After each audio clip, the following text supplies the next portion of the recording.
these other people, why not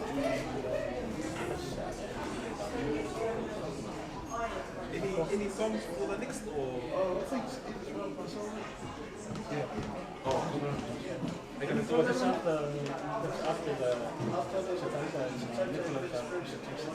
okay, that as well. Yeah. Okay. I'm still waiting. I think they're still finishing. But they got that song. I've got that one. Yeah. That's the one that you wrote. The conference one. Yeah. I've got the video. I'm not right now. I'll tell you, just the music. Yeah, it's a choir. We got it. Yeah. And then it was all after. Yeah. He's singing the song and something. Oh, Good as well. It's well. English. It's some heavenly language.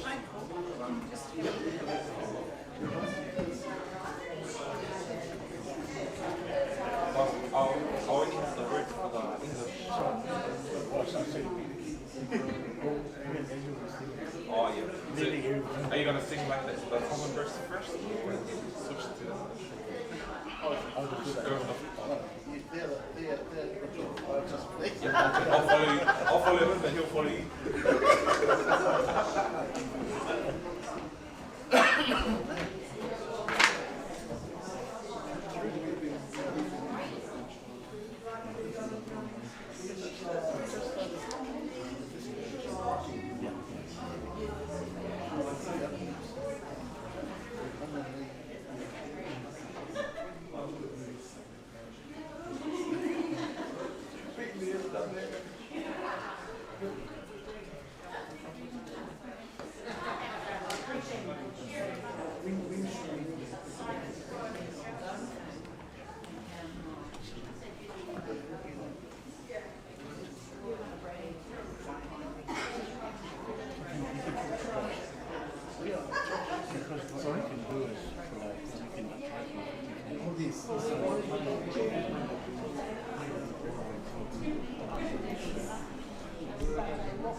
It's been set up, but the son of had the keys and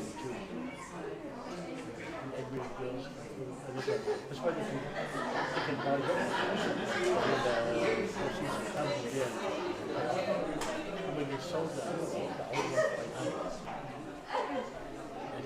So they only need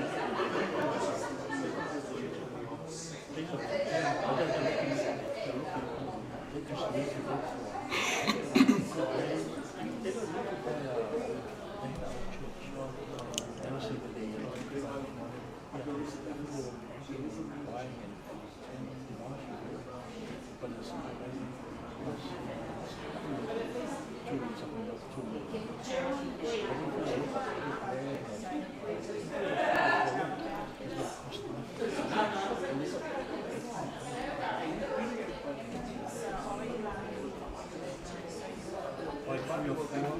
that money will multiply. Just come up. So what? Our church we bought three flats. One is actually 4 units. One is 2 units. But we have a shop commission on this church. We get 250k in a month. It's all big up. Everything coming up. So the church is just next to it, so they're just collecting.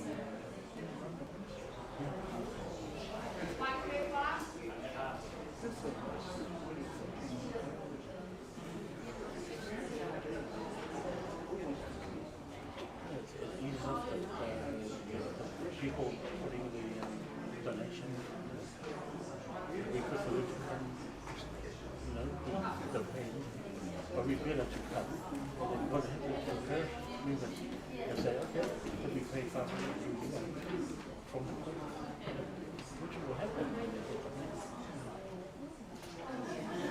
there'll be the benefit of a family. Smile away. Works like.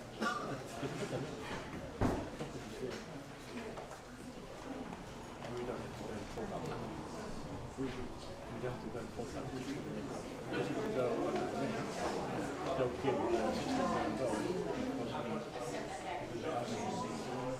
We could give it to you, but we just have to check us. The back of us not complaining about check.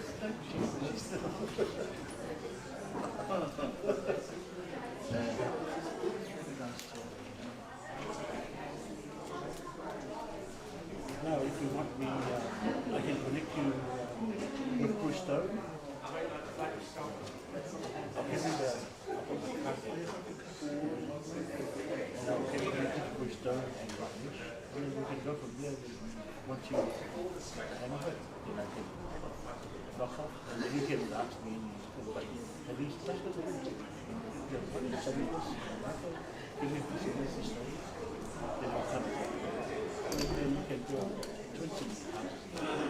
This is what it all costs. This is how much you need to know. Then all those things that way you can start. Yeah, we want everybody. They want to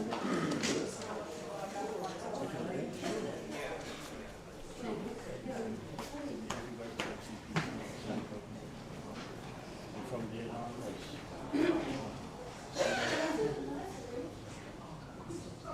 Everything will come. They'll go and the fence stands there, start getting money, paying money. But after 6 months, you can go and value it. Yeah, Value.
Oh, very old.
Welcome back. I hope and trust that you're all fed up and ready for a good afternoon.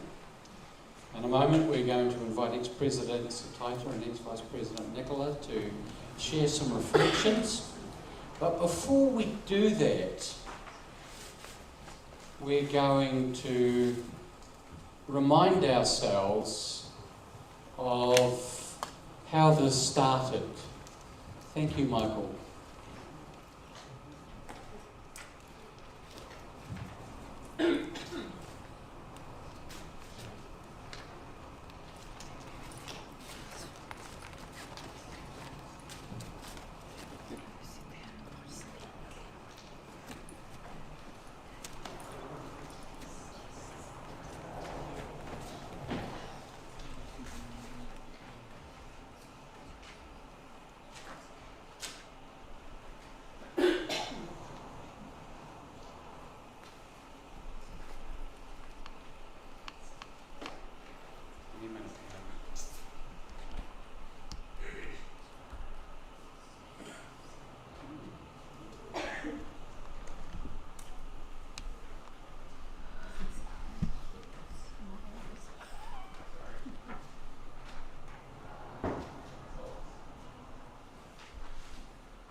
Beautiful voices.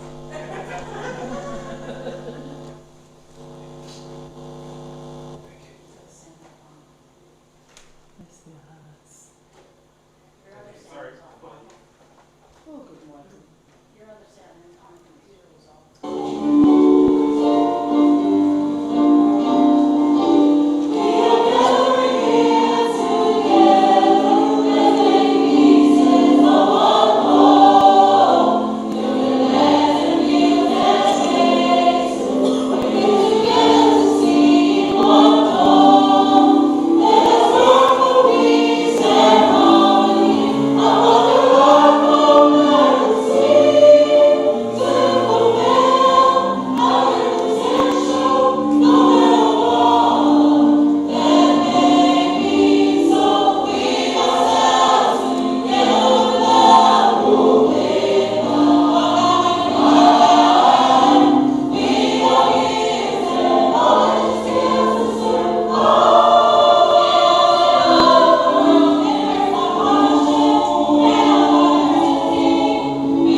Because without our full acknowledgement, how will we ever get past that fear? Though the world may seem too dark and cold, we must bond together as one. We must stand and strong, all troubles we may overcome.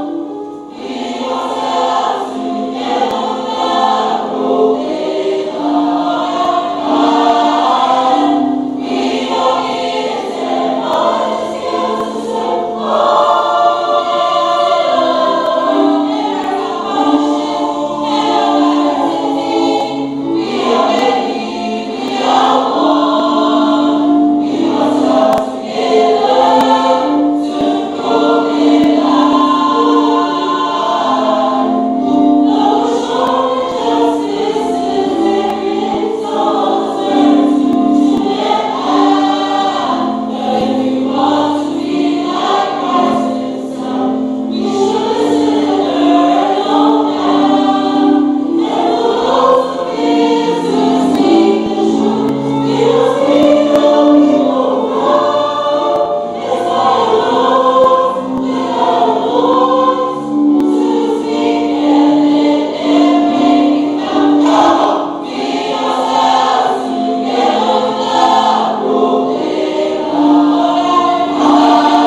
Just before we start, Jeremiah was the writer of that song. And so thank you, Jeremiah, for that gift to conference. President Andrew, Vice President Edwin, General Secretary Tara, retired General Secretary David, members of conference, thank you for listening to us for one last time. Kia hora te marino, kia whakapapa po nāmu te moana. Hei huarahi mā tātou i te rangi nei, aroha atu, aroha mai, tātou ia tātou katoa, hue taiki e. Ko te mihi tuatahi ki te atua, nāna nei nā mea katoa. E nā mate kua whiturangitia, haere, haere, haere atu rā. E mihi anō ki te hunga ora, tēnā koutou katoa. E nā iwi o nā muturi, e nā iwi o nā hauwha, tēnā koutou katoa. Whawhetai ke iki, ia ke o ona ai rangi ma koloria. Tapu moe o tua, o kua whio tau rotonga. Tapu moe poto tau tapuni. Ka tapu ki he Palestini, Reverend Andrew Doubleday, Togon Palestini, Edwin Talakai, Sekretari Konferensi, Tara Tatari, Eki Sekretari Malolo, Reverend David Bush, Oga Konferensi Kakato, Wafi Mawanoa Ses Methodist Nusila. With our warts and all, God saw it fit that we lead and mother Te Hahi Weteriana o Aotearoa from conference of 2018 until Saturday, 7th November 2020. And to God be the glory. We thank God, we thank the Church. We believe presidency is a call of God, a call that we heard and accepted with grateful humility. We took on this task from the beginning with a desire to work together well as the first two women in this leadership position in Te Hahi Weteriana o Aotearoa. Along the way, we've had many laughs as well as tears. From the start, we were clear that our theme would be about weaving us all together in order to proclaim life. The weaving started with the two of us. We come from different places, different cultures, backgrounds, theological perspectives, and ways of doing things. One thing in common is that we tend to both work late and not early. And we are both women. Having worked together well for more than 2 years, we give God the credit. We, as different as we both are from each other. We have thoroughly enjoyed our term of presidency. It has been a blessing to us and our families to have been given the honor and trust of the Church to be its leaders over these 2 years and 2 months. We can honestly say that with God's help and guidance, we have given it our all and done our very best. We are mindful that no one can please all the people all the time. And we are aware that this is the case for us, as we are sure you are too.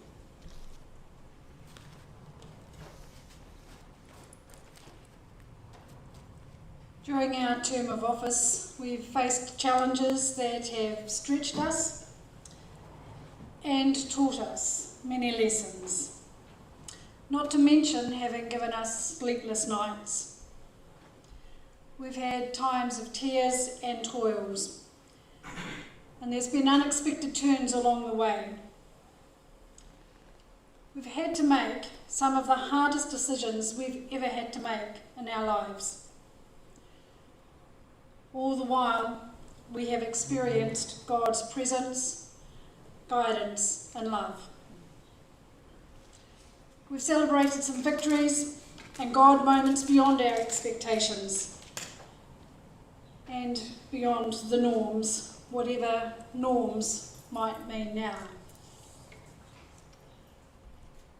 You may not be fully aware, but we are two bold, forthright, and adventurous women that God, through the church, decided to put together for a season. It is a season that has seen horrendous shootings in Christchurch, to seen our young people protesting on the streets asking for climate action. It has seen protests about Black Lives Matter. It has been a season of COVID-19 that has changed forever our way of being. Internally, we've also had difficult disciplinary matters to deal with, and seeing the church doing the right thing as we continue to endeavour to respond to issues of historical abuse. We've spent a lot of time working with Te Taha Māori, and there's been a lot of comment about our bicultural partnership. However, we noted a comment by Arapira Naha on Saturday night to David. A comment about when she asked who had been to Vegas, and then providing the answer by saying, what happens in Vegas stays in Vegas.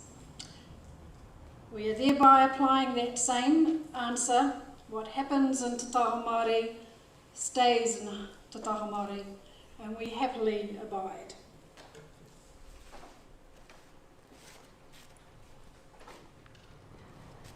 One of the new things that we decided to venture into was to touch base with the breadth of the church every week. So we started the first presidential weekly blog immediately following our induction at Conference 2018. We must admit that in our excitement and keenness, we thought it would be easy. We discovered it had its challenges. However, it was also one of the most enjoyable aspects of our work because it allowed us to engage with people around the connection. It allowed us to hear a variety of voices. It allowed us to connect with the breadth of the church, ensuring that we reached the grassroots on a weekly basis. What we also found was that on top of all our responsibilities, our blog kept us grounded.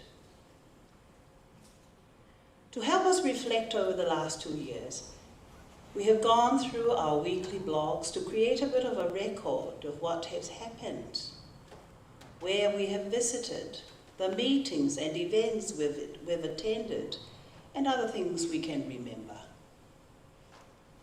We have to admit that one of our failings is that neither of us are photographers. Not only are we not photographers, we didn't even think about taking photos.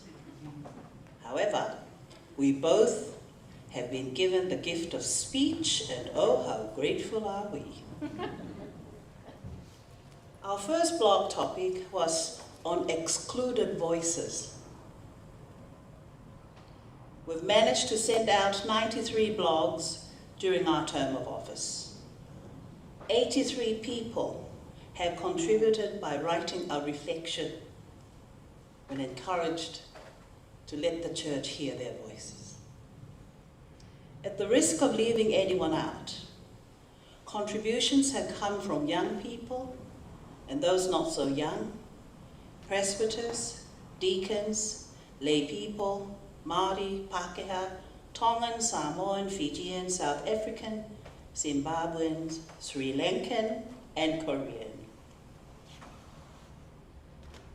We have seen or had reports of our blogs being used in house groups, study groups, as reflections at other church meetings, on church notice boards, distributed with weekly bulletins. Moderator of the Presbyterian Church told us yesterday how much he has appreciated the blogs, and he has sent them out sharing them with his churches. We want to thank everyone who has contributed.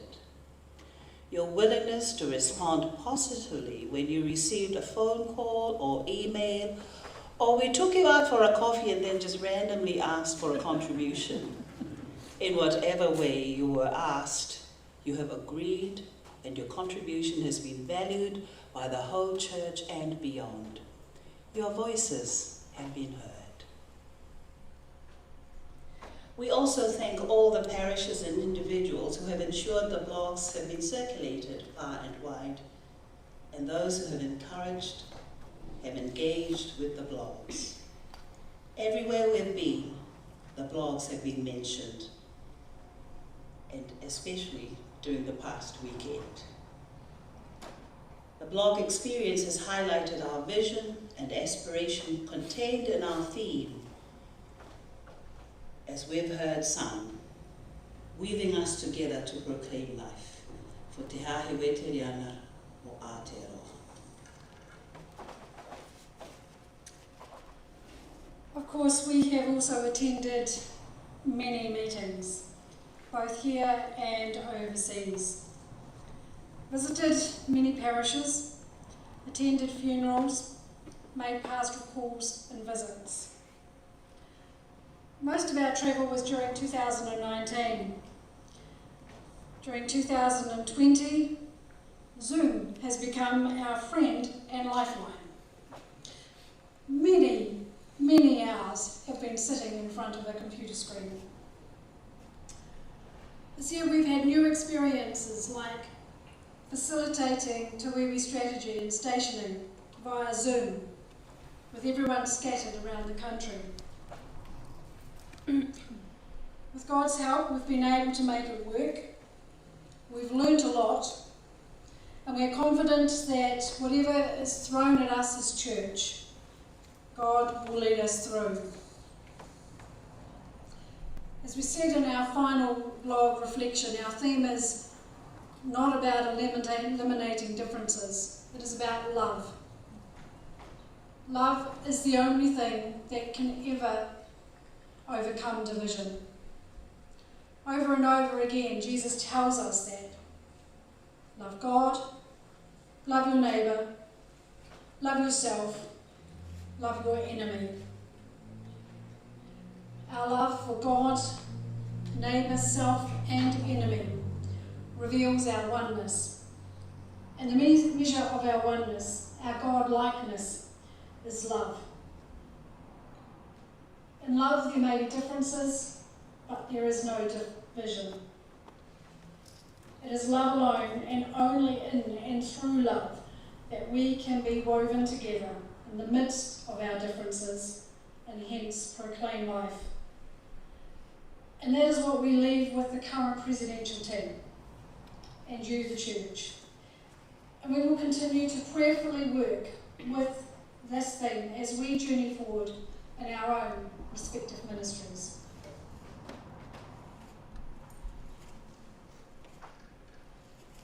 We thank God for our calling and for having guided us and empowered us to do all that we have done. Without God's presence, it would be impossible to have done this job. We also give thanks to the many people who have helped in many different ways. It is impossible to mention everyone. We have to admit with regret that in our recent blog, we inadvertently forgot to name someone, because our memories have deteriorated over the last 2 years, and especially because of COVID. So we would like to thank everyone. Please know that we are grateful for your love, your care and assistance to and of us throughout the last 2 years. However, there are some people we particularly feel that it is incomplete without acknowledging this term of presidency. David, thank you for your patience and your understanding. It is true to your nature, but we acknowledge with deep appreciation how you have dealt with our excitement, our vision and aspirations, and yes, our tantrums, with peace and with grace. We thank you for your guidance and support through a very demanding and unsettling period of the Church's life. You have indeed eased our load, and we wish you well and God's blessing, peace and restful time during your retirement. Malo aupita, David. We'd also like to acknowledge and thank David, your most efficient PA, and other members of your staff. Wendy who as far as we are concerned, has also been our PA. She, along with other staff members whom she has requested for our help, have stayed late waiting for us to complete work. They have reminded us of deadlines. Wendy has usually more than once reminded us of deadlines. And she has always remained calm, loving, and forever encouraging. And she's not out here, but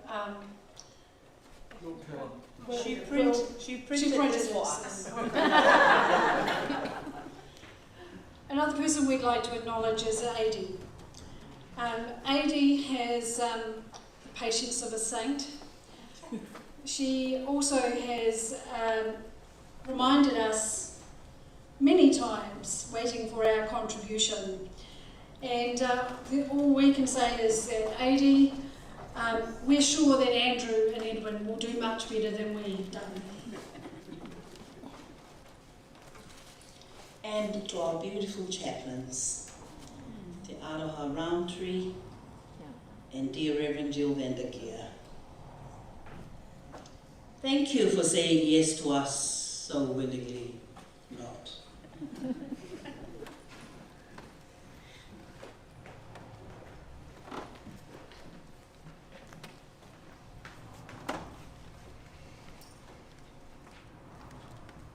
Wendy, can you thank Wendy again in her presence? Wendy, words cannot express how grateful we are to you for the help you have given us over the last 2 years. Your patience, your willingness to stay late. You're always going the extra mile, always being calm with us and encouraging. And we thank you from the bottom of our hearts. Thank you.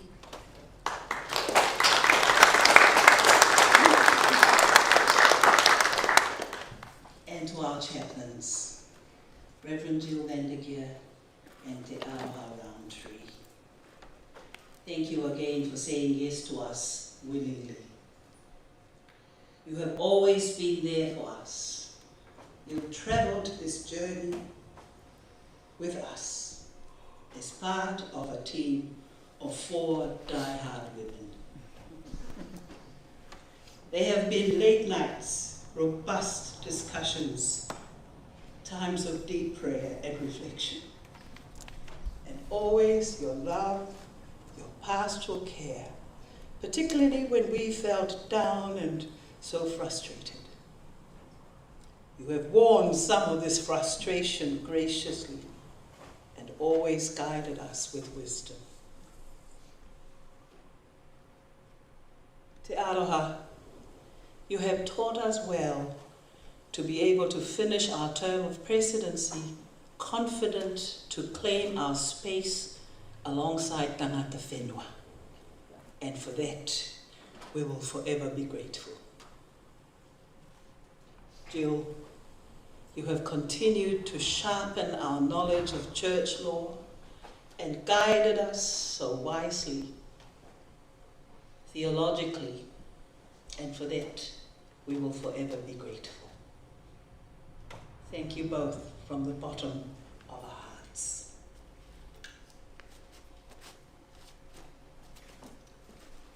As wives and mothers, we thank our families.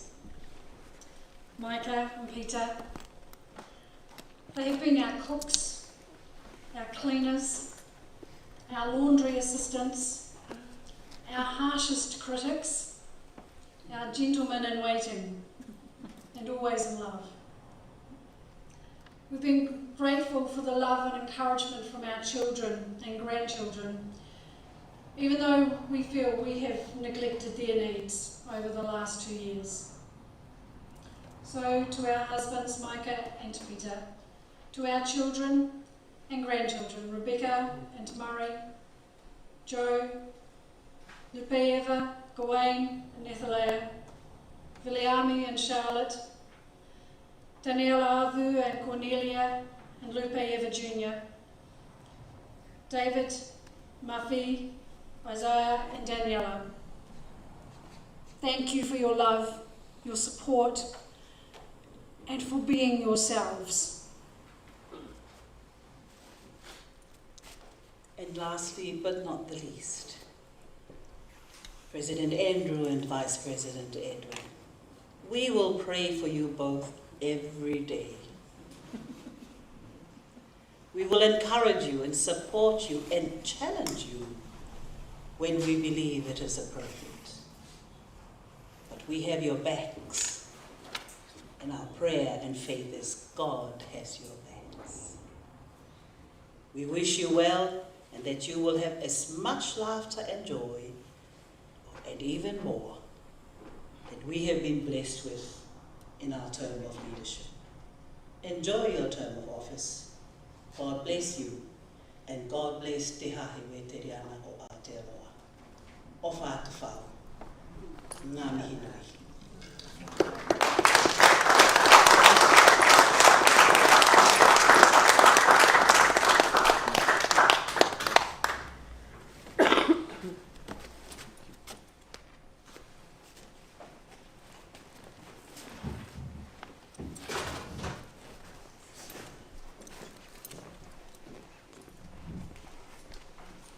Thank you. And following that, we're going to sing.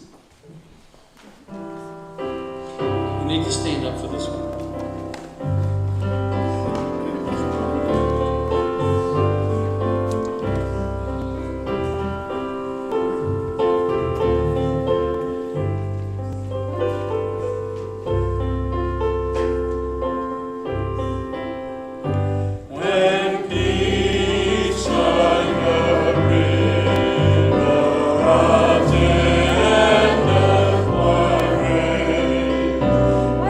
So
President Andrew, Vice President Edwini, we resume on sheet 11, social services, and we have some adjustments to the words. So what we have, how do I get rid of that? Don't, okay? There's a little pin sitting over the middle of it on the screen. It says not optimum mode. Conferences certainly have some of those things from time to time, not this year I might add. So let me read it off the screen. What we have done is to add those words that are underlined, so that the Board of Administration worked with Grafton Downs Limited and its shareholders as to how the 2% can report to Conference 2021. And the effect of that is also to include what is currently in C on your sheet. So the new wording of B really encompasses both B and C.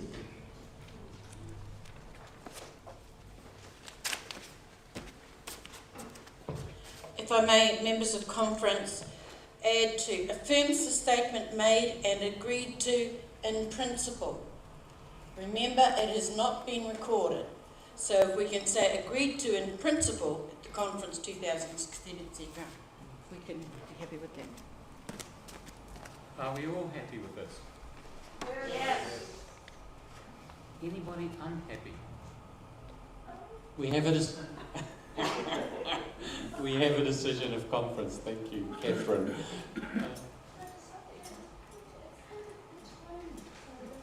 Let's go back to decision 2. Just so that we have the wording. No? Yeah, that's right. Because it's different from the one that we have written. So we just need to be clear what we're actually doing here. In response to the housing crisis, we ask Conference to rise to the challenge President Andrew made yesterday to look into our own hands and recognise the skills and resources Te Hāhi Witeriana has and use these to be part of the solution to the housing crisis. So this isn't just a simple acknowledgement, this is an invitation to us that we're committing ourselves to action. Just need to be clear about that. Does anybody want to speak to that?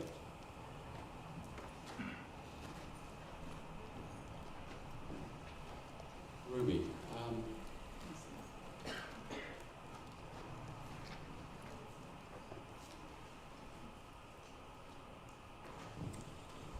Hi, members of conference.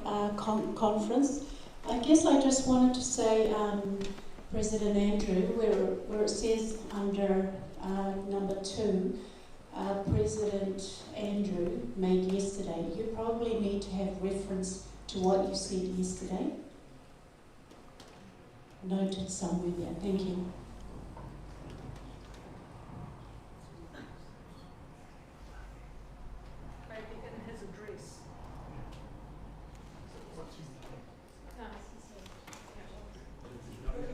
Where's Carol? Carol, you're the one who's leading the charge on this. Here I come, darling. You're quite right, it wasn't yesterday, it was in his induction speech, and I asked for him to send me his notes. He said they were handwritten on a little serviette.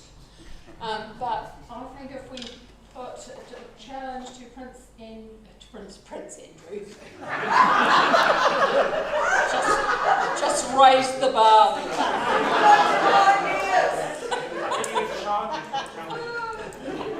President Andrew made in his presidential address, and then we could put to look into our own hands in inverted commas. Yes, that's the title. Yeah, that would. What's in your hand? And recognise the skills and resources that Te Hāhi Witeriana has. So we close the commas after has. Feedback. That's it. Lovely. Yes. No. Close the commas after hands, not has. Yeah. That clarifies it Yeah.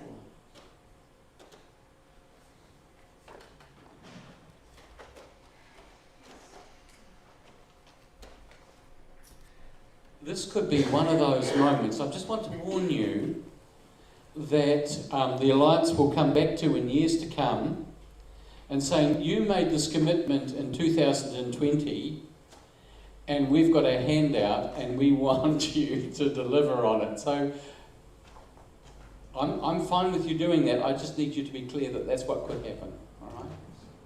No financial commitment made. It's implied.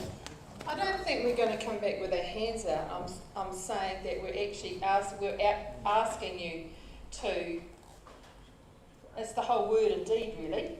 If you're going to say that, actually you step up and do it, and how can we use our skills, talents, abilities and resources to meet the housing crisis.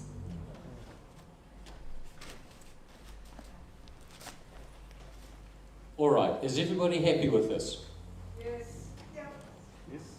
I've had a few ones or twos. A little bit more affirmation, I think, is required.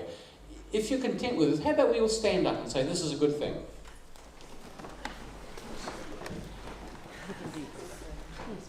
Do us to say it together or separately? I think we have a decision of conference. Thank you.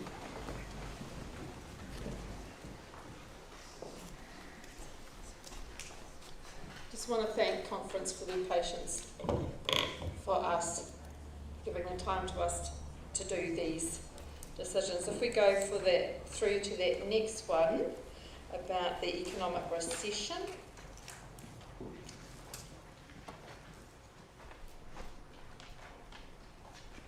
That's lovely. Carol? Yes. I'm sorry, but that last decision says nothing about the distribution. The process for distribution, which the original third one spoke of. Are you going to do anything with that?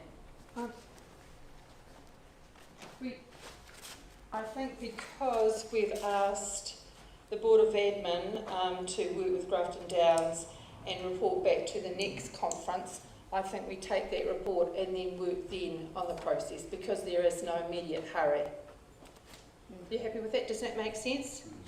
The Taha Māori would only like to say that when it comes to working the distribution process, that it be a bicultural process. Yeah. Absolutely. Yeah.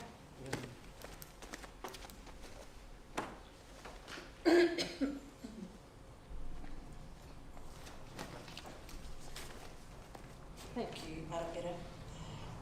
So if we move on to the economic recession and the need for renewal. Is there anybody that wants to talk or any questions around those suggested decisions?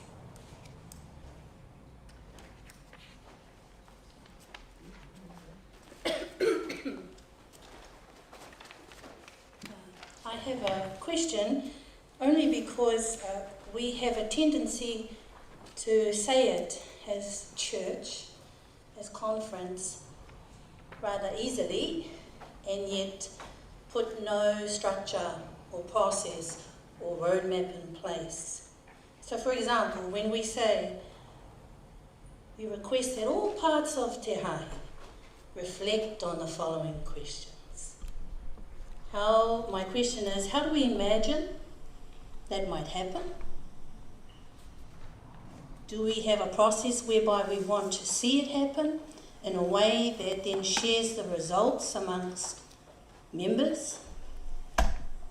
When we say so easily, requests that all parts of Te Hahi reflect. Because we've said it before on other subjects in other conferences. Had you thought about it? What we would suggest is they go out to synods for discussion, and we're happy to coordinate that feedback from synods and put it in a discussion paper.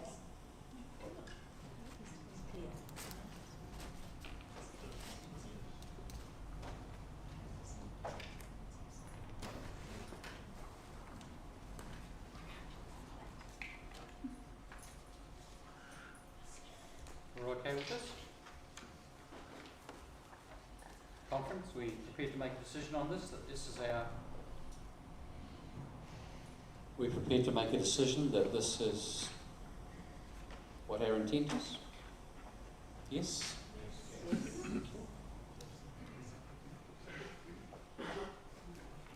Say that again. I said, I think they're suffering from post-lunch blues. It was the carrot cake. It was It's the the carrot carrot cake. Actually, I noted that the Vice President prayed for that one of them be turned into chocolate cake, and it worked. Oh, I noticed. Did you notice that? Yes. Yeah. He didn't pray for bananas, but I understand there was banana cake as well. So. That's not anybody's answer.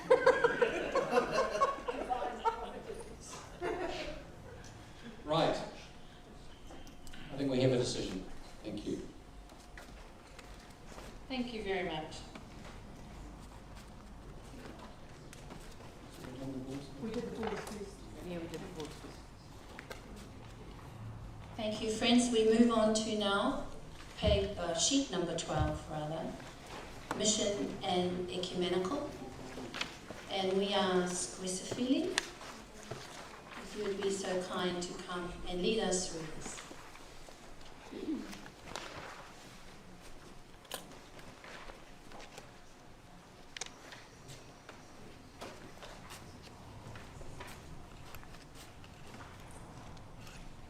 Members of conference, kia ora tātou, Talof Lava, President Andrew, Vice President Edwini, General Secretary Tara, and David.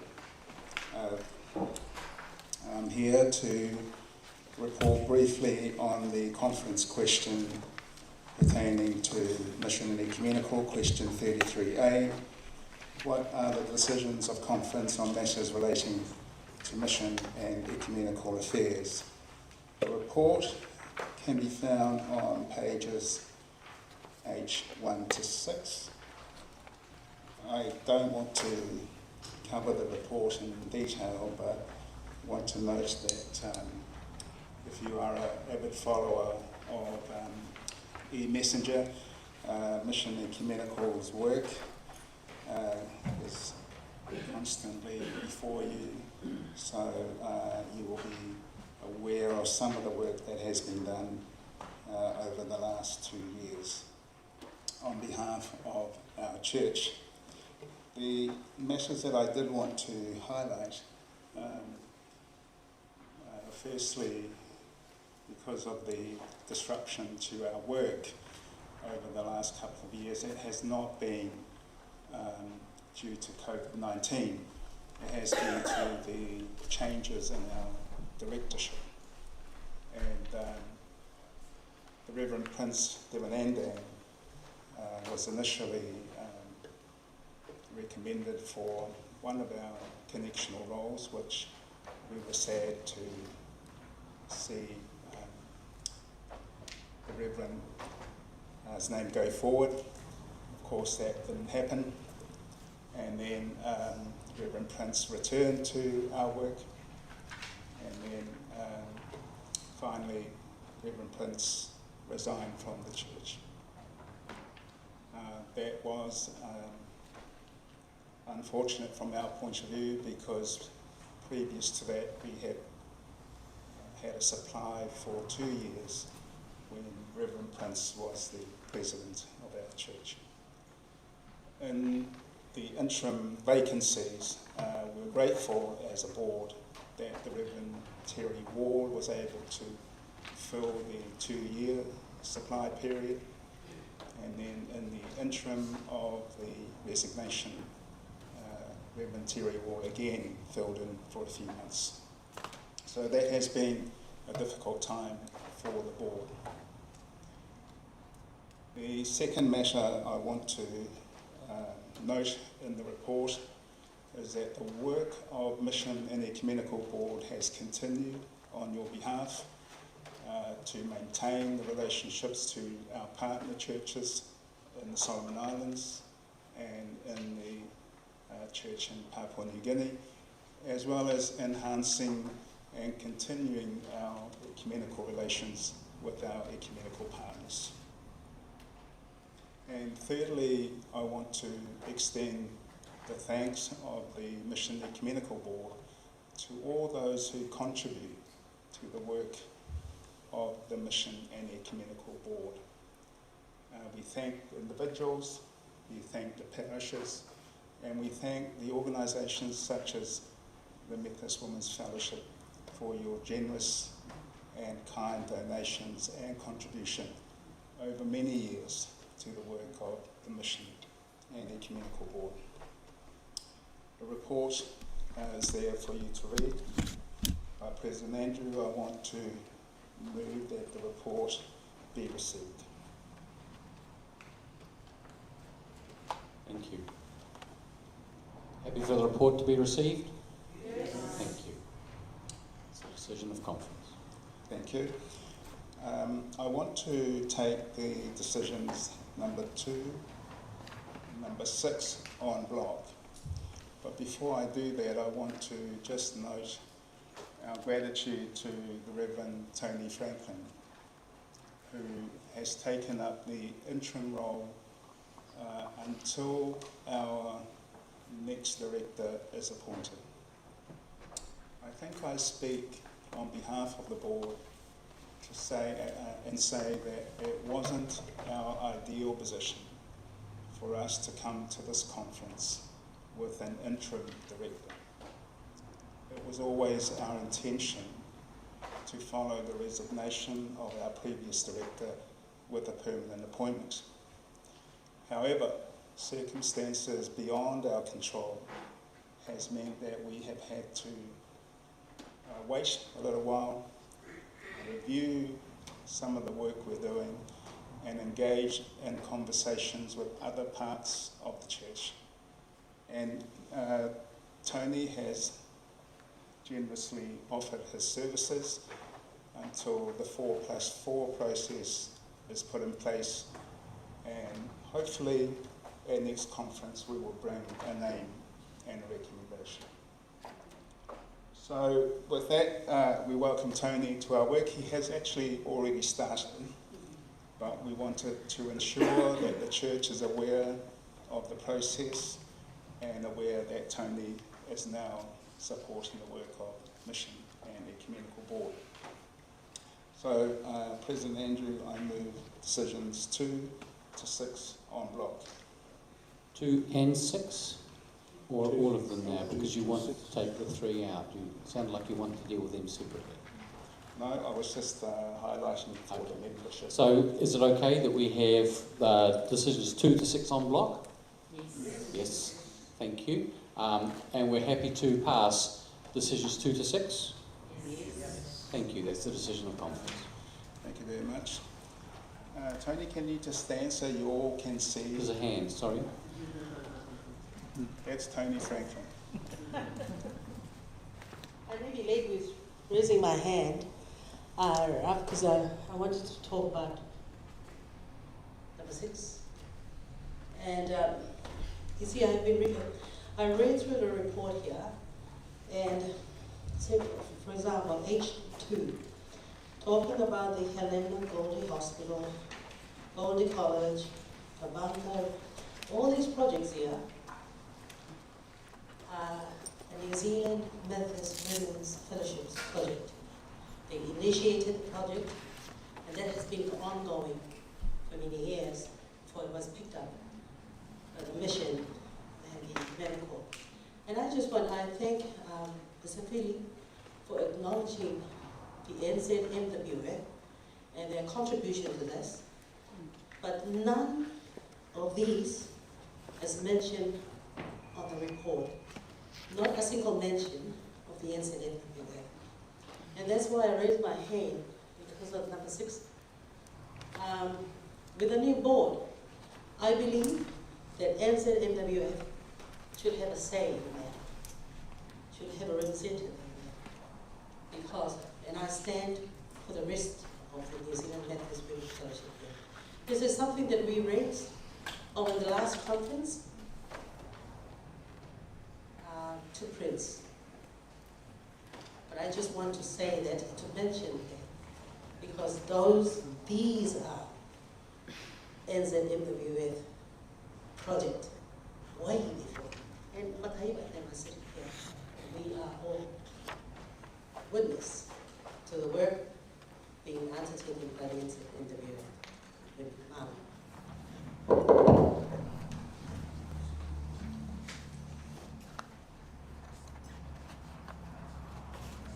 President Andrew and Steva, thank you for the question.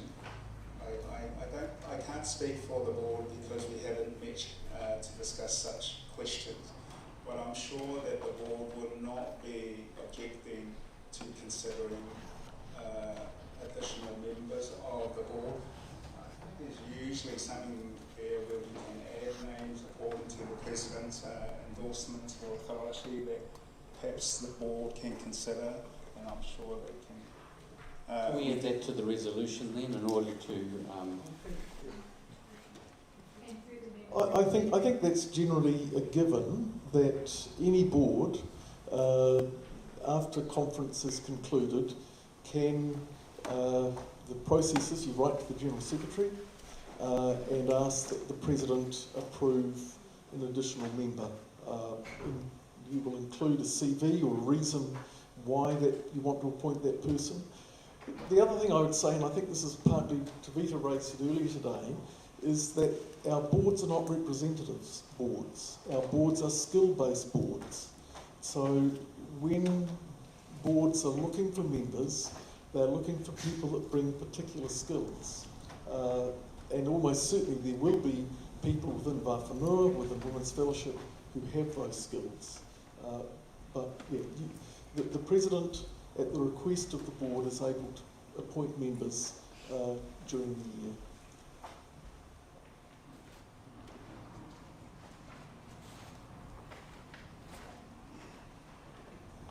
Thank you, David, for that clarification. I totally agree with that, but it is also important. Whāwhanua has got people with skills, and it is good that they are also given the opportunity to bring nominations to your committee and you make decisions. Because in the past, Jill will remember that there was a PhD person brought by a former president who, during the days that they were reviewing the Heinz, and then a PhD person who has got all the skills but didn't have the knowledge about the church and how it happened. And Jill had to stand up and corrected what all of us Whāwhanua knew, that this very skilled and expert person didn't know. He was very wrong, and Jill had to stand up and correct it. So it is important that when people are nominated, that we are given the opportunity, because we do know people who have the skills and also actively involved in the activities of the church. And thank you very much.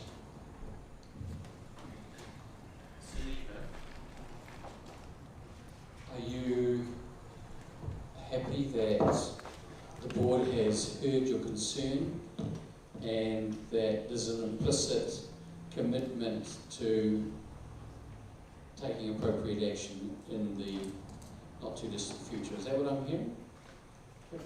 Yes, President Andrew, I think the board will definitely progress the request and acknowledge that there's a need for us to look wider in terms of potential membership.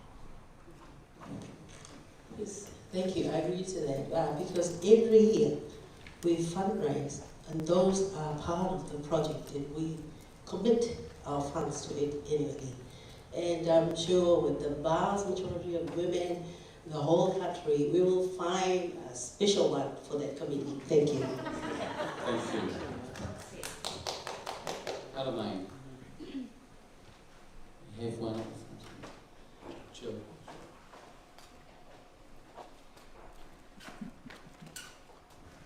Thank you for your report.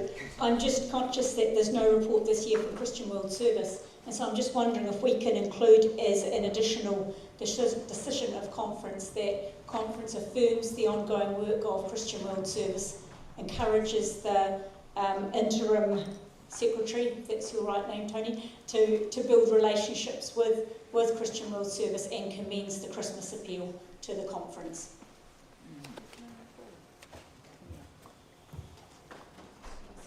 Are you able to give that to the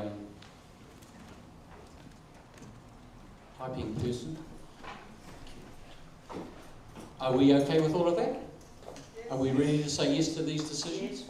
Yes. They're decisions of conference. Thank you. Thank you, Mr. Chair.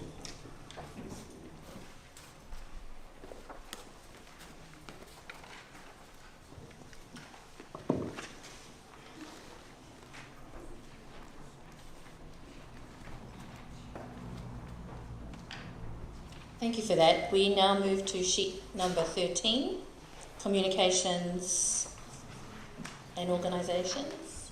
It's a very strange way to put it. Catherine, thank you.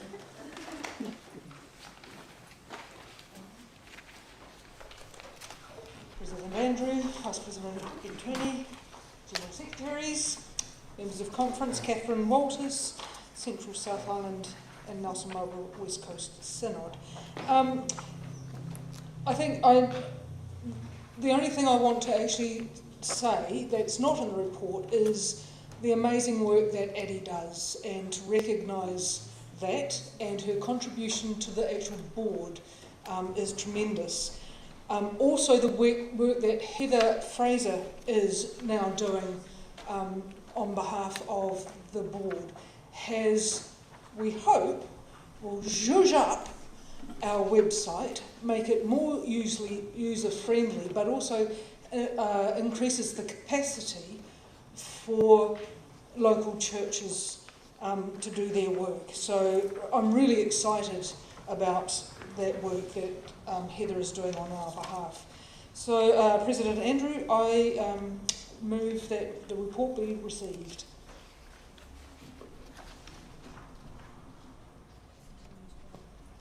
Excellent. Are we okay with that? Excellent. Thank you. I also move the second. Apparently I'm now the chair. Did we? Yes, we did. Clearly I wasn't fully present. Not for the first time. Decision number 2, please, Andrew. Thank you. We happy with decision number 2? Thank you. Yes, decision of conference. Regarding the Media and Communications Endowment Fund, the list of funding is there. They do have restricted funding. They don't have a lot of money, and of course, with the COVID lockdown, suddenly everyone needed to upgrade their media, and their audio visuals. I know certainly as a superintendent that I suddenly received huge numbers of applications with the hope that this fund would fund all the media and communications requirements of our country.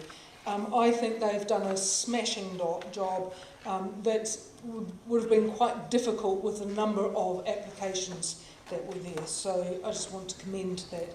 So I actually want to put both 1 and 2. The report be received and the committee for 2021, please. This is question 34B. Conference happy with those 2 decisions? Excellent. Thank you. Thank you.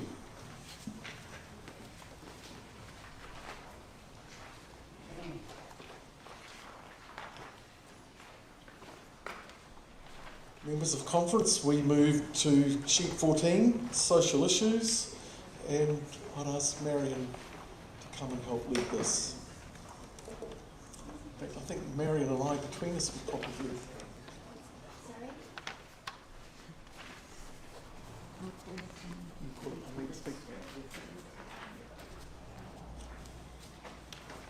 Kia ora tātou. Ki Marion Hines, aho. President Andrew, Vice President Attorney, and General Secretary Tara, and members of conference.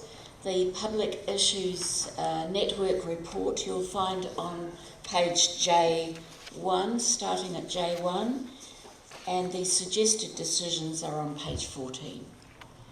So I'd like to ask David Bush to speak to the restructuring of the Public Issues Network.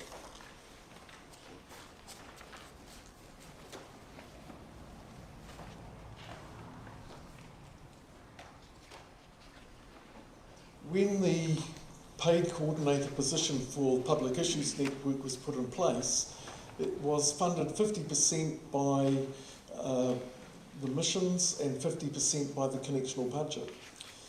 After about 3 years, the missions needed to withdraw their funding, and at that point it was funded 50% from the connectional budget and 50% from a PAC grant.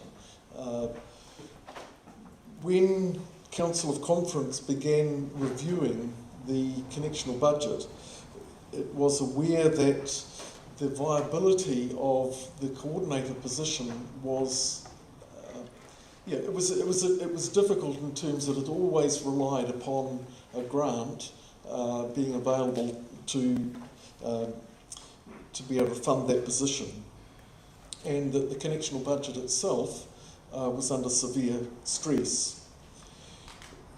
A review was conducted, and a second, and the preliminary response to that was that the paid coordinator position would be disestablished. Following that, there was further review in the church, and the report that you have in front of you is largely the outcome of that further review. One of the really interesting responses from one of our supernumerary ministers was to remind us of how essentially Faith and Order works at this point in time, and how in the past the International Affairs Group worked, and that is with a coordinator who's, voluntary, isn't it, David? And with a team of interested people who work alongside. We then realised, as we were doing this review, part of it during lockdown, that actually Zoom changes everything.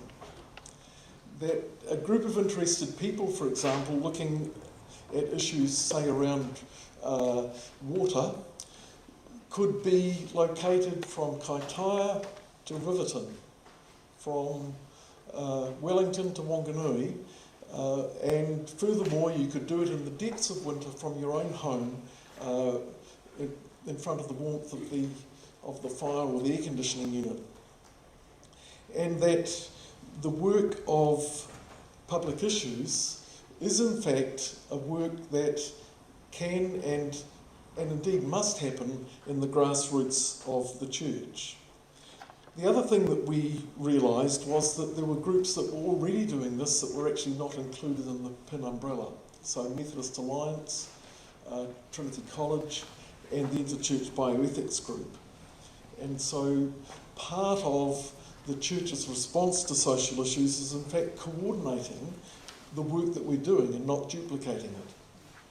So the decisions that have been brought to conference really pick that up.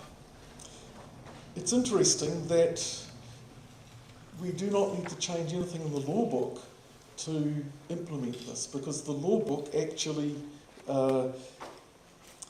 this essentially what we're talking about is in fact what was envisaged at the beginning, and we in a sense laid a paid position over the top of that.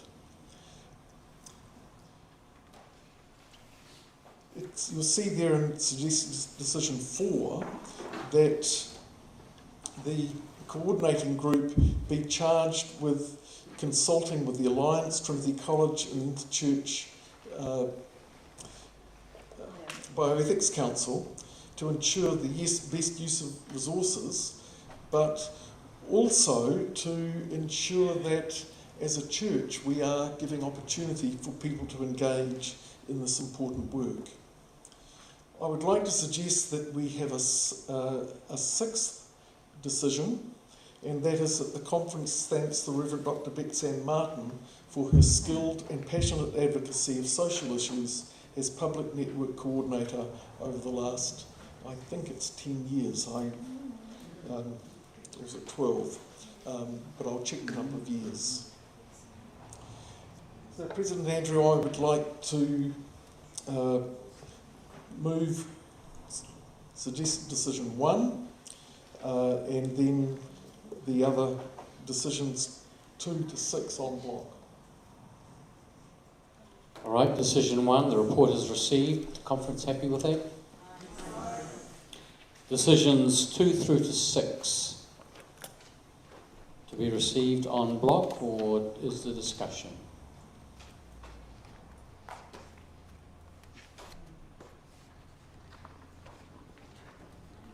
We'll put the question. The decisions 2 to 6 be received en bloc. Yes. Thank you. Are we happy to approve decisions 2 through to 6? Yes. Thank you. That is the decision of conference. And question 35B on sheet 14, there is no report this year from the Bioethics Council, but there's a suggested decision about the membership of the council. It says 2020, I think it means 2021. I think it does too. Yes, 2021. So if we could put that suggested decision for 2021. So we have decision 1 of question 35B before us. Is conference happy to affirm the decision? Yes. Thank you. That's the decision of conference. That completes the work of social issues. Thank you, President. Thank you, Mary. President Andrew, I think that means there's a couple of things we need to catch up on. Reverend Dr. Arapira Naha brought a suggested decision, and I've been thinking, Bella, that potentially belongs in the Te Taho Maori report alongside the Te Taho Maori Property Trust. Does that make sense? So that will mean that we will revisit sheet B1.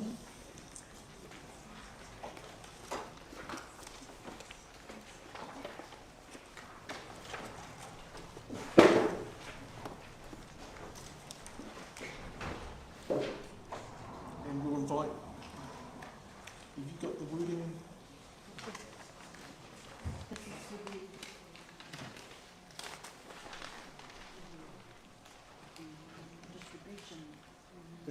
That was the...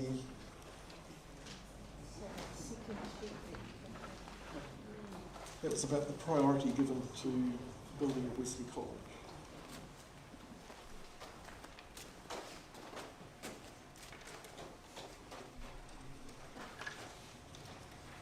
The suggested decision is that Te Taho Māori affirm our commitment through Te Taho Māori Property Trust to prioritise funds for Wesley College rebuild.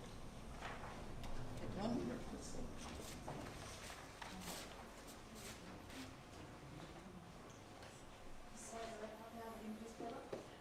Affirm the commitment through Te Taho Māori Property Trust to prioritise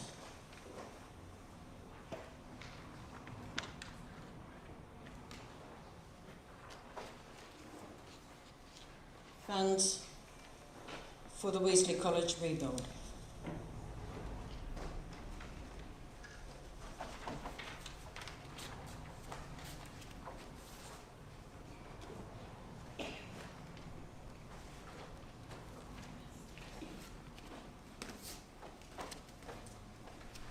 Thank you, Bella. Are you happy to receive that and add that to... I wonder if it needs a reference to Grafton Downs in there somewhere. That with respect to Grafton Downs, Te Taho Māori affirms the commitment. Yep.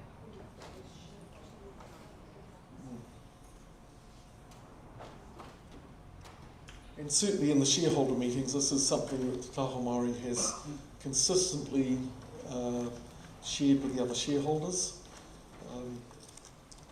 It's no surprise, it's no secret.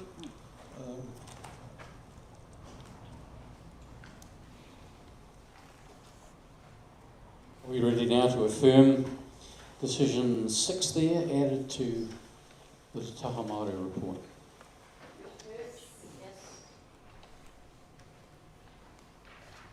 I need a little bit more than that. Are we okay with this? Yes. Yes. Thank you. It's a decision of conference.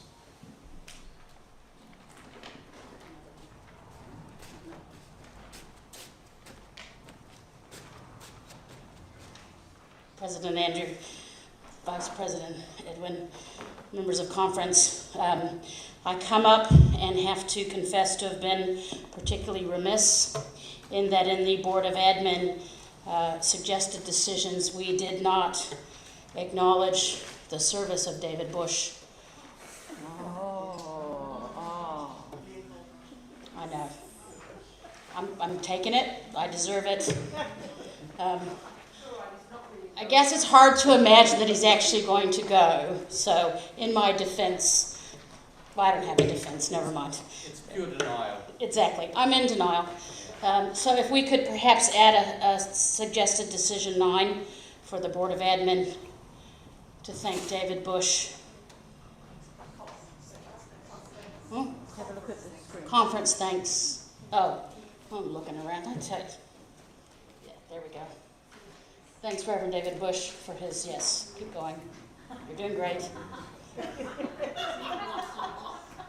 Someone's reading your mind, don't They are. I'm not worried about it at all. It's from Stargate. We had that discussion.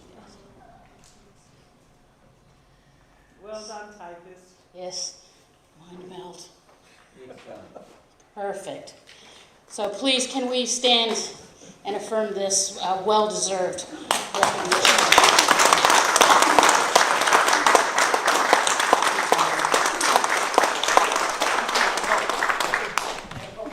So we just note in the minutes of conference that resolution 9 there was affirmed by acclamation.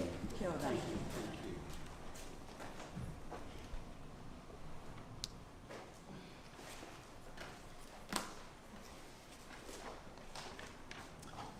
Thank you, everyone.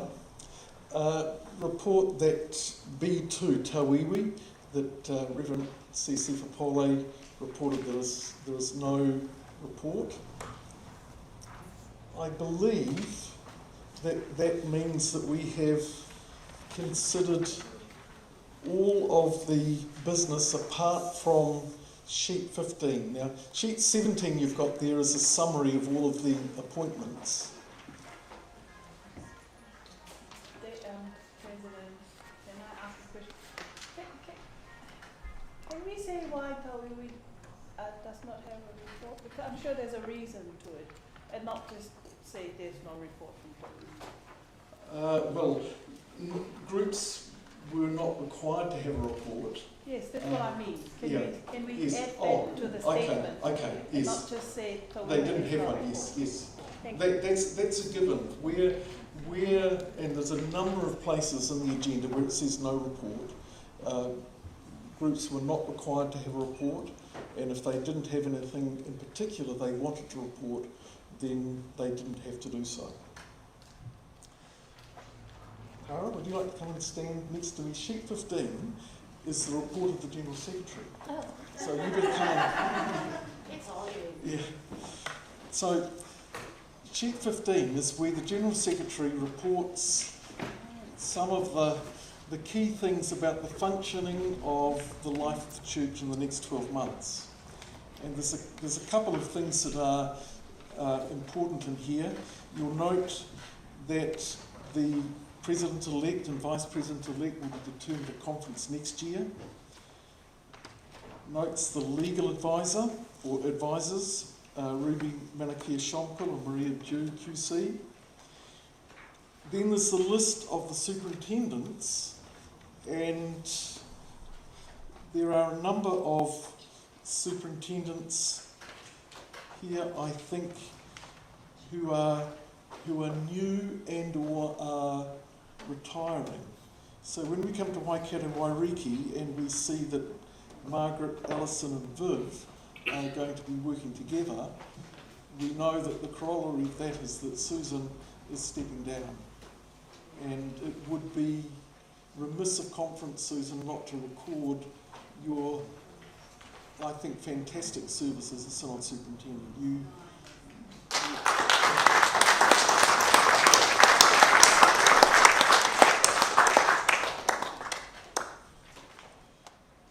Likewise, when we come to the Lower North Island, we'll see that Rob Ferguson, I think as was mentioned in the retirement function, that Rob is the last one standing out of the 12 of us who went to Trinity College at the same time, although in fairness to the rest of us, I think Rob has retired at least twice already. But that means that Tony Franklin Ross and Ian Harris are stepping down from their position. And Tony, I think we record also your service as Synod Superintendent for the Lower North Island.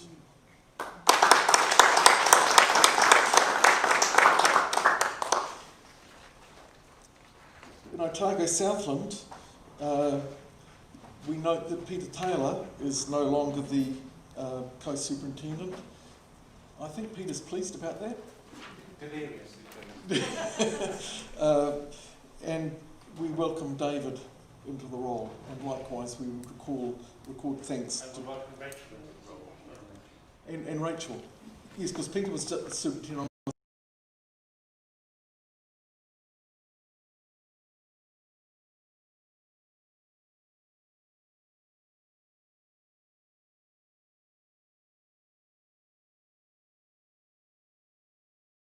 That Whawhanuatonga is a very large synod. There are lots of churches, there are lots and lots of people, and it is not always an easy task being synod superintendent. And Tavita, thank you for your service and for the way that you've tried to keep your Tongan friends in order. It's mostly worked. And we note that Kalolo Fihaki has been elected as the new Synod Superintendent.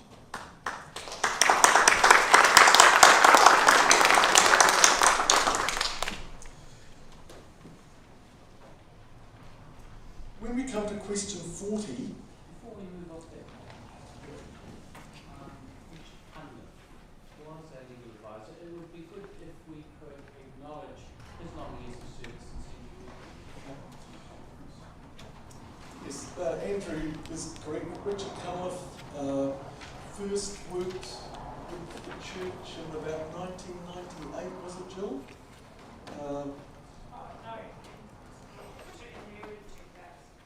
Early 2000s, and was our legal advisor until May of last year when he suffered a massive stroke.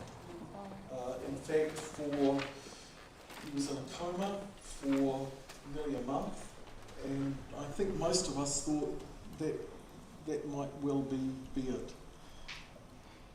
He rang me about 2 weeks ago, and we chatted for about 20 minutes. His speech is a little bit stilted, but it's definitely Richard.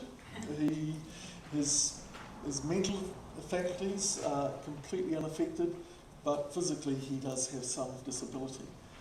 I'm hoping that he can come to Christchurch for a board dinner in December, and it would be entirely fitting for the conference to send a greeting to Richard. The reason he rang me was to find out what's happening in the church. He really, I think if we love and care for him, he loves and cares for us. So under the Pastoral Committee, you'll see that the Pastoral Committee is made up of the President, ex-President, the Vice-President, ex-Vice President, the first past President available. That's Tovia. He's being recycled. And the past Vice President, Viv. Now, that's because we have not appointed or selected a President or Vice President-elect at this conference. And also because Prince has resigned. So that means the rule in the Methodist Church is you go back to the first one standing, as it were, and so we go. So that applies to both the Pastoral Committee and to the President's Committee of Advice. Viv, are you here? Hello. We want the gift bag.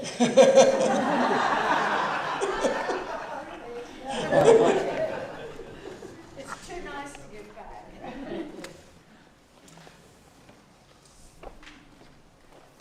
The question 41 says, where and when shall the next conference be held? It's, look at my diary.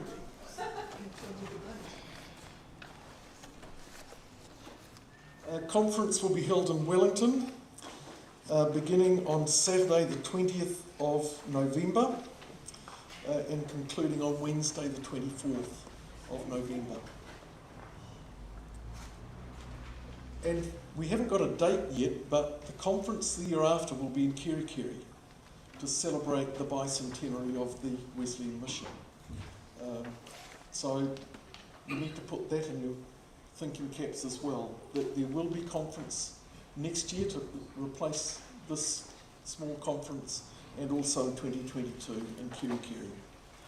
The other thing to note is the annual Synod dates, which are the 6th and 7th of August. Those are the dates when we expect the Synods to meet. I'm aware that the Pacifica Synods sometimes meet earlier, but you must not have meetings on that weekend that might involve anybody from any of the other Synods, because that is the set date for our AGM.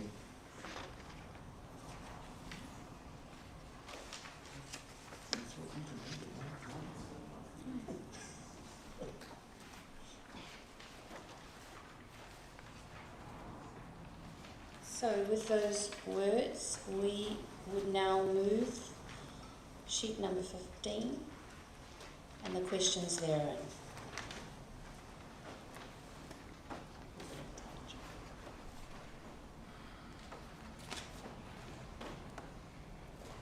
The President's just checking his name's not there too many times.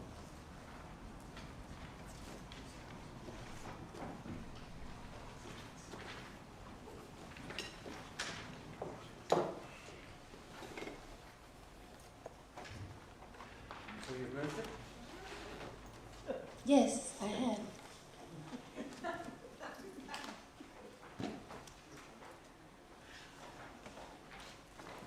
Stop laughing. Conference, so we're happy to affirm all the work that's listed on sheet 15. Yes. Thank you. They are decisions of conference. President Andrew, I think unless there's anything that we've missed, I think that is the work that we've been charged to do in this meeting. And so I think what it means now is I would suggest we have a break and then reconvene to celebrate the covenant service together.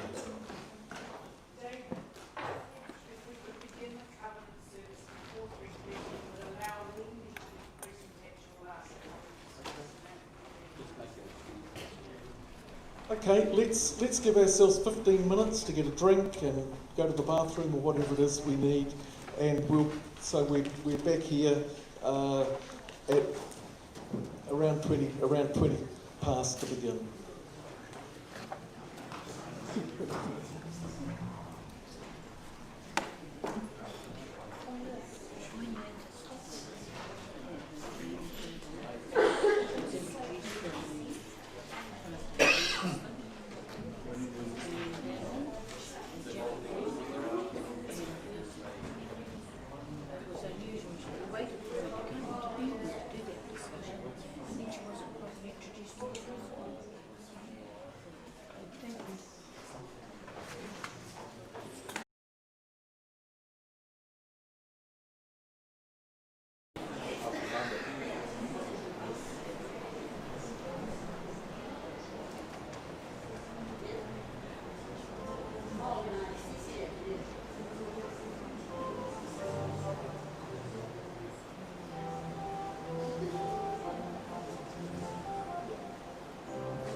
please stand?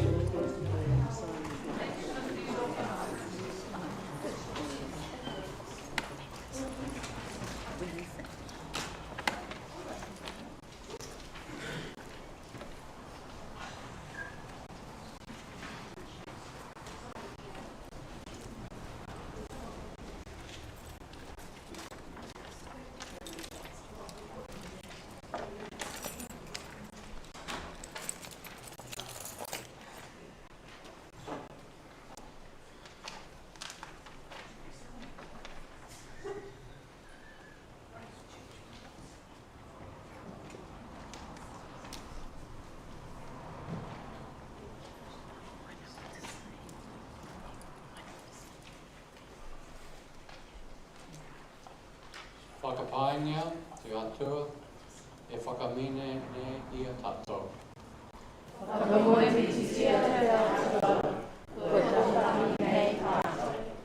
Please be seated. Before we carry on, there's just two things I want to do. On Saturday, I gave some thank yous. I don't intend to repeat those ones. I did indicate that there would have been people that I'd forgotten to thank, and I've remembered some of them, and I'm going to do that now. And there probably still will be people who I forget to thank. I just ask for your forgiveness in advance, and you can probably have a quiet word with me afterwards. I want to thank Edwin. We're starting a journey together, and we will do it differently, I imagine. We're already talking about that as to how the next 2 years are going to shape up. But my prayer is, and our prayer is, it's going to be life-giving for both of us and for the church. So thank you, brother. I enjoy your sense of humour.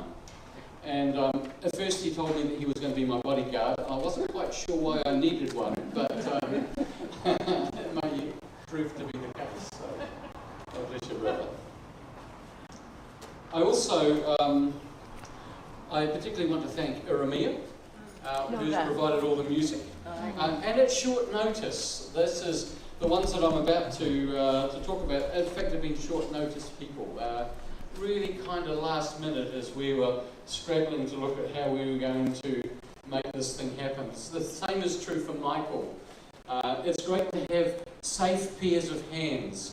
I'm used to having services in a church where we have state-of-the-art technology, but we always have something going wrong. In the middle of a funeral or in the middle of a wedding, and you just got to learn to sort of go with the flow, and it's great to know that in Michael we've had a safe pair of hands for the last 3 days, so thank you, I appreciate it. Catherine, our compere. Most of you don't realise it, but before the live stream, Catherine would be there welcoming the wider connection and those who are going to be watching and explaining what was about to happen.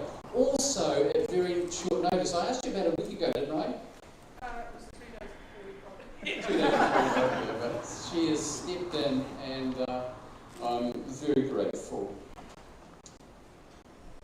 Nan, who led us so ably through the retiree service. And thank you. Thank you. And Sione, who's got muscles all over his body just from holding that camera and holding it so steady for 2 whole days, and today he's got it on the stand. So thank you. We're grateful for what you've done.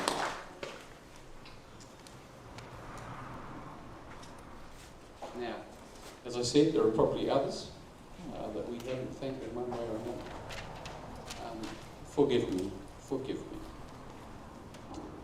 We're now going to invite the elders to come and share, report, in whatever way is appropriate for you.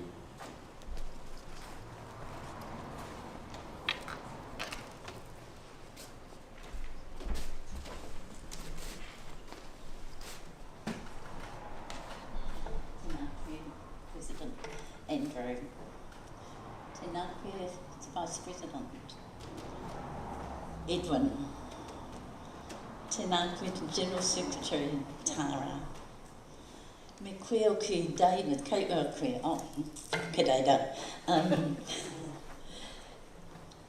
Greetings to you too, David, as that past General Secretary. Me ngā mema o te hui tōpū, tēnā koutou, tēnā tātou katoa. We, the elders, stand to commend members of conference for your acceptance of this new style of conducting conference. We are heartened in seeing the way our church is growing their commitment to diversity.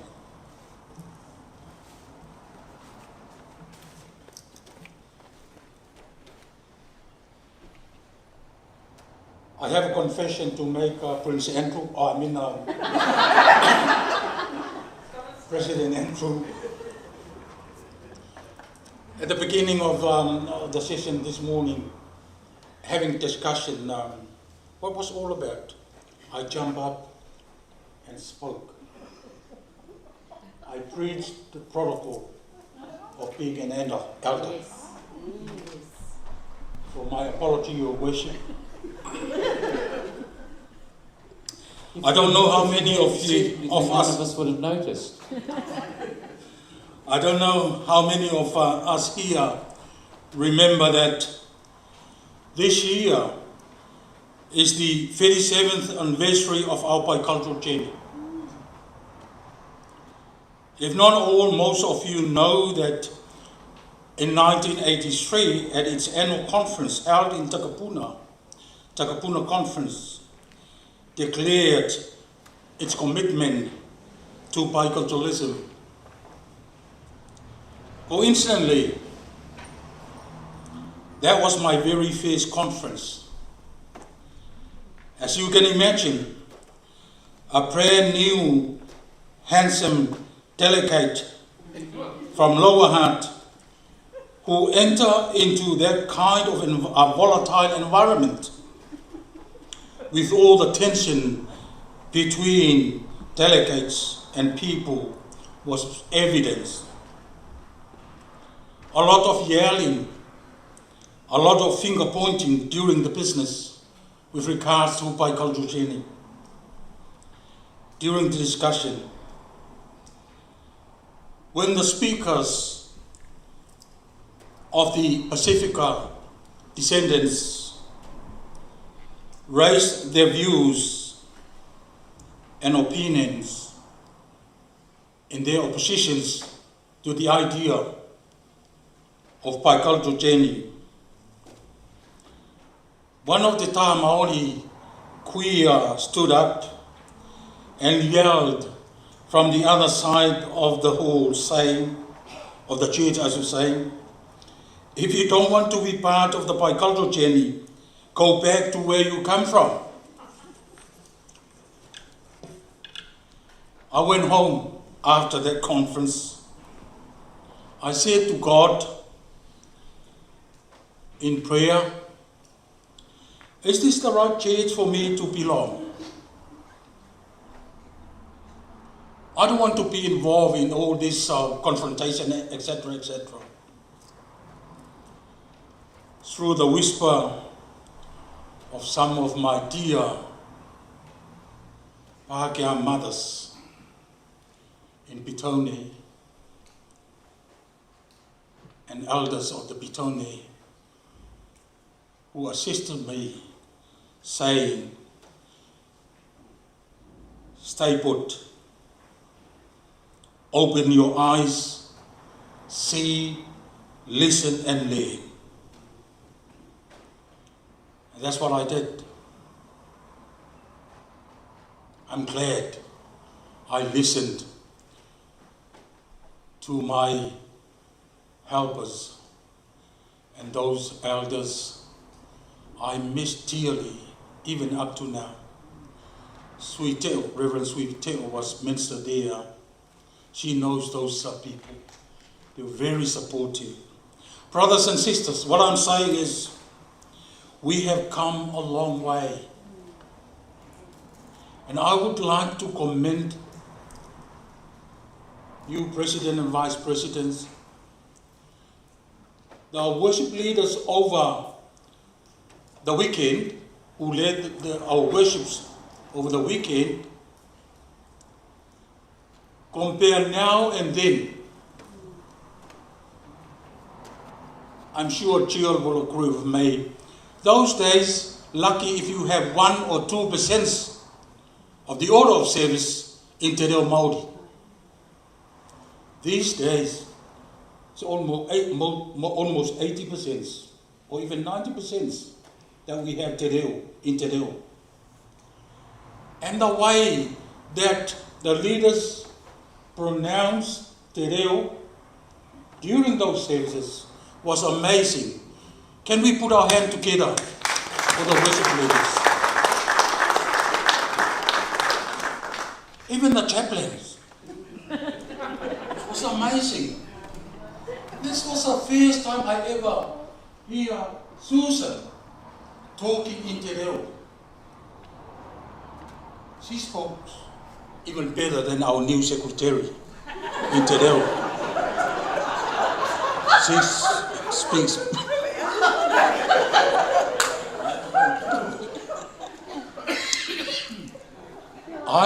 What I'm trying to say is that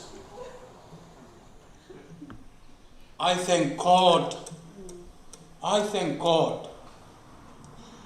that I belong to the church that reflect God's vision for His people, regardless of color, culture, language, etc. I'm glad, and I would love, please appoint me for another 12 years. Or not a recycled position to work together with the other elders of our conference. Once again, congratulations and thank you for being so good. This is one of the best conferences I've ever been. Even better than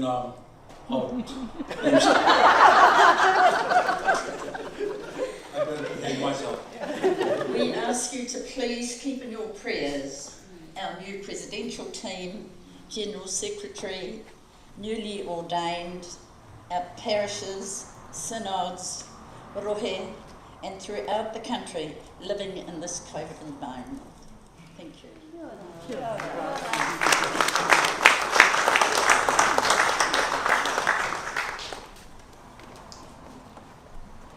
Well, thank you. And thank you, Tovera. I'm really glad that we got you up when we did, because we're going through the service, which is all in English. So, Edwin's going to join me here at the front. Actually, another microphone.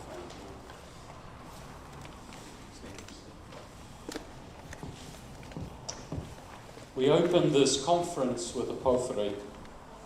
We remembered and honoured those who have passed before us in death and gathered with their families to provide succour and strength.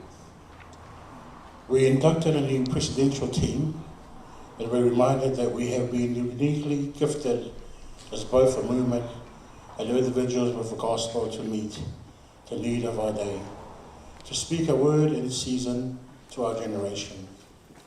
We honoured those who have served us down through the years and have now moved on to new forms of ministry, some through retirement, others through answering a fresh call of God on their lives.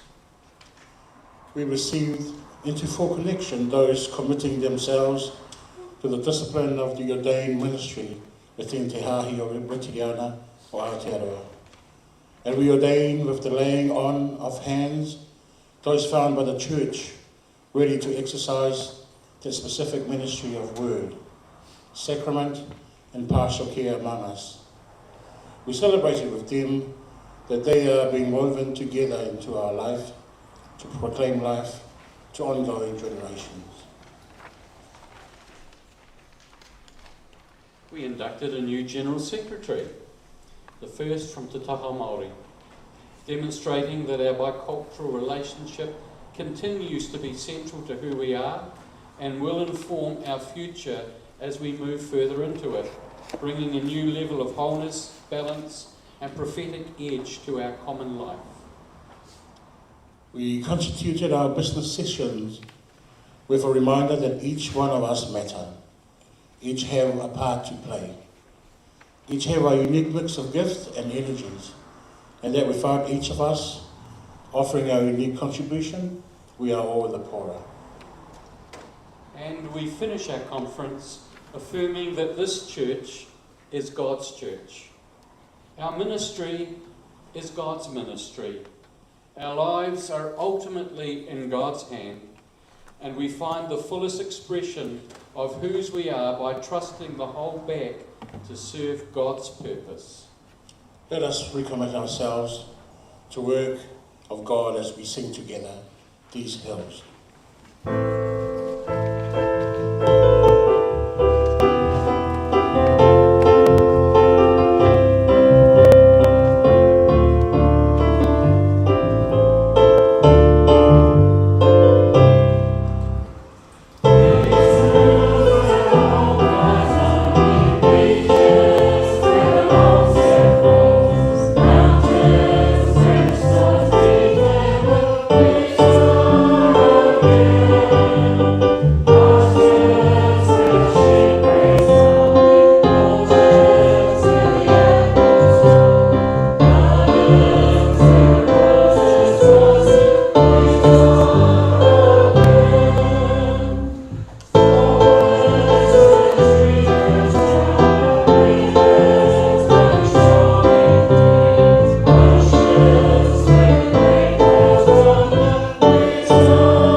We now have one more conference question to attend to.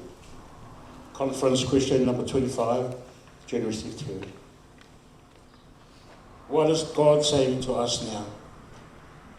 B, what more can be done to promote the work of God? Given that we have chosen not to have a full conference, where all the issues facing the church are raised, discussed, debated, decided, we leave the question open. Question 25 will continue to inform our life. It will continue to be asked and waited upon over the next 12 months.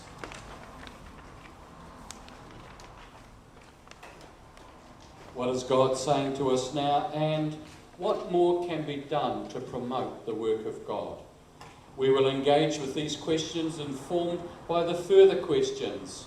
What is in our hands? And what is God doing among us and inviting us to notice and cooperate in? This conference journal contains the deliberations and decisions we have entered into during conference.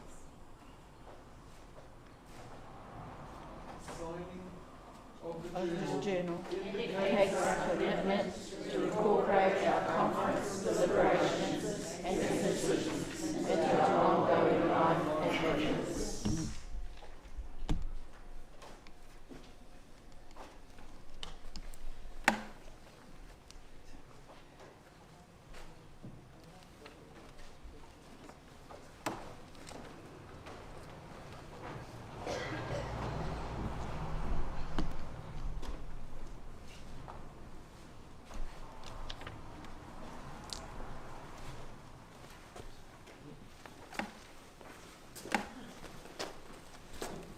Now, of course, this is an exercise of faith. We're signing documents which we haven't read, but have we? Or we'll just be through them all? That's the reports and what we've decided.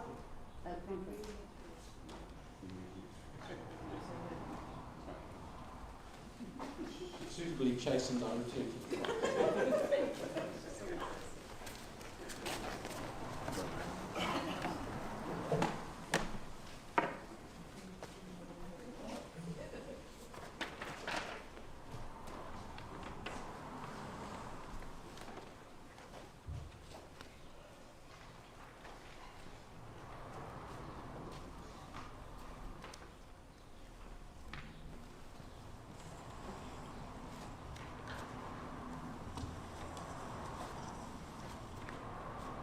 Furthermore, we commit ourselves to working out these conference and subsequent questions in our life.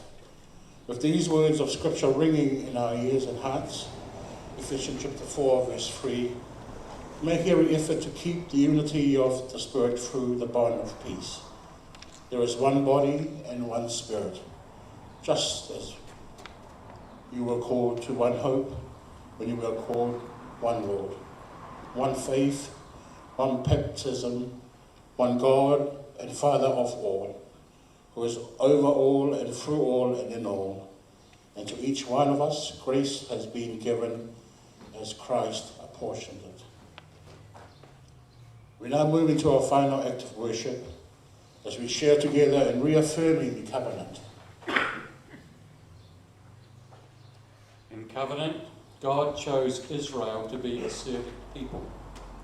Through the death and resurrection of our Lord Jesus Christ, God has declared the covenant to be with all who trust in Christ. We stand within this covenant and we bear Christ's name. On the one hand, God promises to give us new life in Christ, and on the other, we pledge to live not for ourselves, but for God. Today we meet as generations before us have met, to renew the covenant which bound them and which now binds us to God. As we prepare to leave this conference in a closing act of worship, we gather as have generations before us. Oh, that's repeated. To renew the covenant which bound them and continues to bind us to God. Let's sing together.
To take this yoke upon us means that we are willing for Christ to appoint us our place and work. and for Christ alone to be our reward. Christ has many services to be done. Some are easy, others are difficult. Some bring honour, others bring reproach. Some are suited to our natural inclinations and material interests. Others are contrary to both. In some we may please Christ and please ourselves. In others we cannot please Christ, except by denying ourselves. Yet the power to do all these things is given to us in Christ who strengthens us. Loving and holy God, with joy we take upon ourselves the yoke of obedience, and for love of you, commit ourselves to seek and do your perfect will. We are no longer our own, but yours. I am no longer my own, but yours. Put me to what you will. Rank me with whom you will. Put me to doing. Put me to suffering. Let me be employed for you, or laid aside for you. Exalted for you, or brought low for you. Let me be full. Let me be empty. Let me have all things. Let me have nothing. I freely and wholeheartedly yield all things to your pleasure and pleasure. And now, gracious God, Father, Son, and Holy Spirit, you are mine, and I am yours. So be it. And the covenant now made on earth, let it be ratified in heaven. Amen.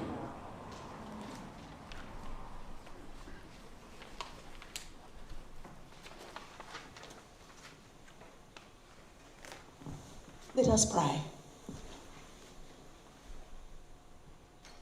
Loving God, in whose light we have journeyed through this conference,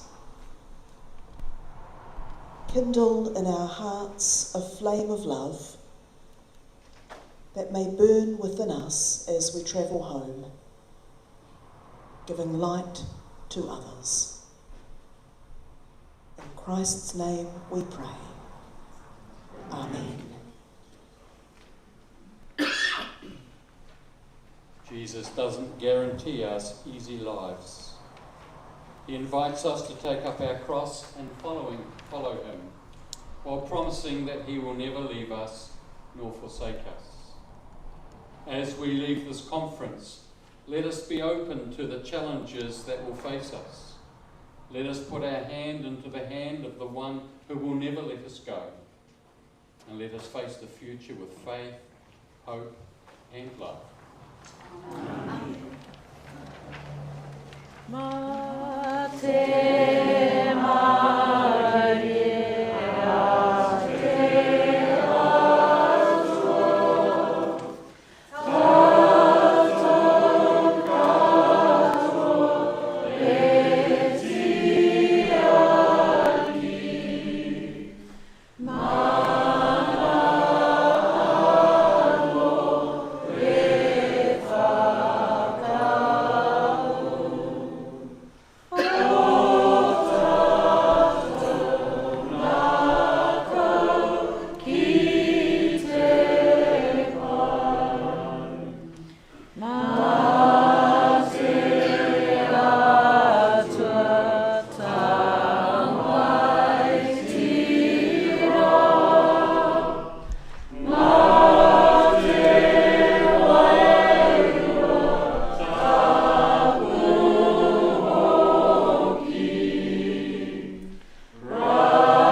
Mr. Torbea.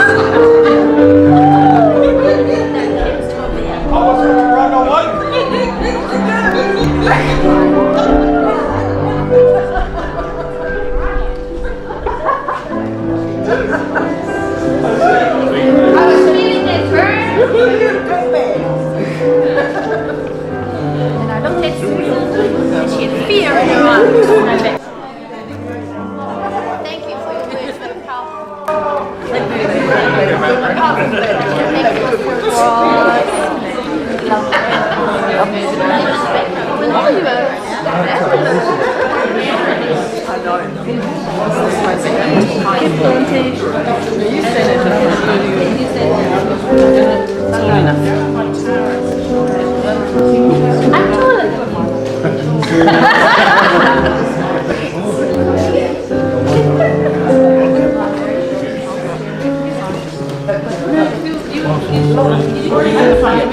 We go to the told people to say.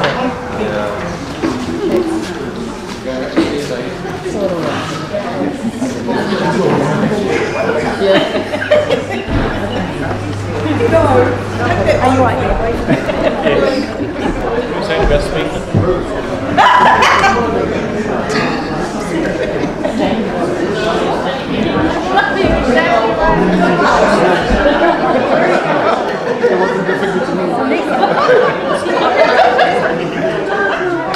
That wasn't me. Yeah. Come on, Now I've got a shoulder to lean. This is for real.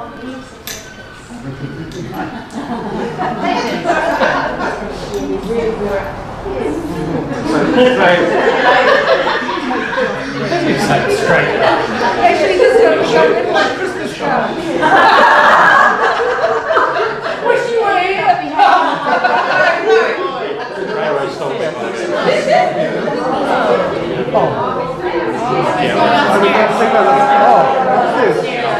Oh, yeah. He's not tall enough.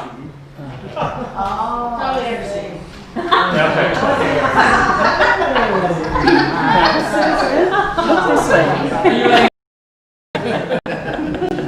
I love you, Andrew. Yeah, man. We love you,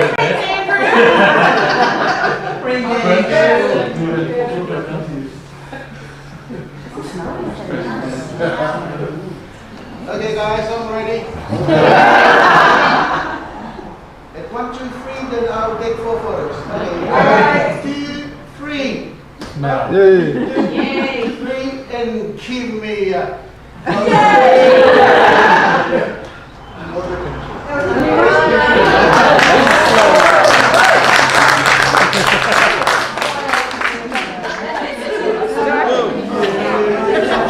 Yeah, that would have been really good.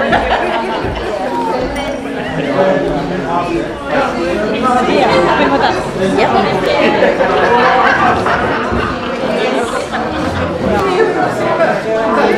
We are back.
Anybody else have name badges they'd like to give me?